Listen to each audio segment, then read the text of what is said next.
Un océan vert qui s'étend à perte de vue. Mais ce n'est pas celui que vous croyez. Voici la plus grande forêt d'Amérique centrale, la biosphère maya. Elle abrite une biodiversité exceptionnelle, 1% de la taille de l'Amazonie, mais près de 50% de ses mammifères. Un véritable sanctuaire de vie. Mais aussi le foyer de nombreuses communautés humaines. Certaines y vivent, d'autres en abusent, et la forêt disparaît.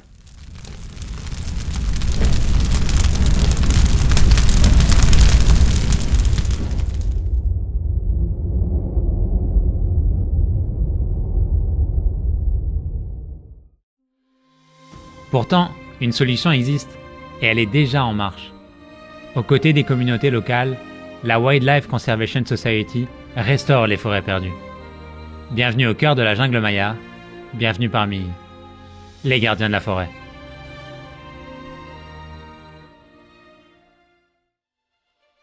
La biosphère maya se situe au nord du Guatemala.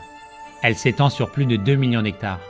C'est un écosystème d'une richesse incroyable, où faune sauvage et trésors archéologiques cohabitent. Parmi eux, les vestiges majestueux de Tikal, cité emblématique du peuple maya. Mais ce joyau est menacé. Entre 2001 et 2023, le Guatemala a perdu près de 23% de sa couverture forestière. En cause, les incendies, les élevages illégaux, ainsi que l'expansion de certaines cultures industrielles. Mais tout n'est pas perdu. Sur le terrain, des initiatives prennent vie, des communautés se lèvent et des solutions émergent. Avec elles, WCS Guatemala agit là où la forêt a disparu. Nous les suivons pendant 24 heures, au cœur de l'une des 10 concessions forestières communautaires du pays. À la Colorada, des hommes et des femmes se battent pour redonner vie à ces écosystèmes dégradés. Rencontre avec Luis Orellana, assistant technique à Cruce à la Colorada, dans des projets de restauration.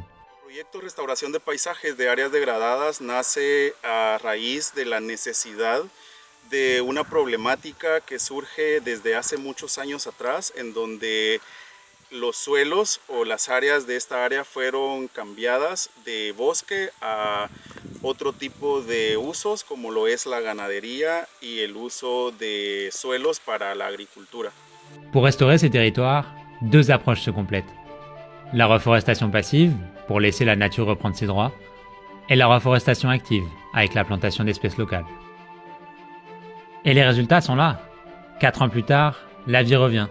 Les arbres repoussent, le sol se recouvre, et la faune refait surface. Même le jaguar, discret mais puissant symbole de l'équilibre écologique, revient arpenter ce territoire qu'on croyait perdu. Mais préserver la forêt, c'est aussi soutenir celles et ceux qui la protègent. Les communautés locales sont au cœur de ce changement. Elles connaissent la forêt, elles en vivent et surtout, elles la défendent. Dans les concessions, l'exploitation du bois est durable, raisonnée, certifiée FSC. Un seul arbre mature par hectare est prélevé. Mais le combat est loin d'être terminé, des milliers d'hectares attendent encore d'être restaurés et les menaces sont toujours présentes. Pourtant, l'espoir est réel, car derrière chaque arbre planté, chaque espèce revenue, il y a des visages, des histoires, un engagement. Et les bénéfices vont plus loin. Bourses pour les enfants, accès aux soins, infrastructures construites par les habitants eux-mêmes. Résultat, des taux de pauvreté inférieurs à la moyenne nationale, plus de 9000 emplois créés depuis le début du programme, offrant ainsi des alternatives durables à l'élevage. Cette histoire peut continuer grâce à vous. Un simple don peut tout changer. Soutenez ceux qui vivent dans la forêt, qui la comprennent et qui la protègent. Ensemble, redonnons de la force à celles et ceux qui n'ont jamais cessé d'y croire. Les gardiens de la forêt.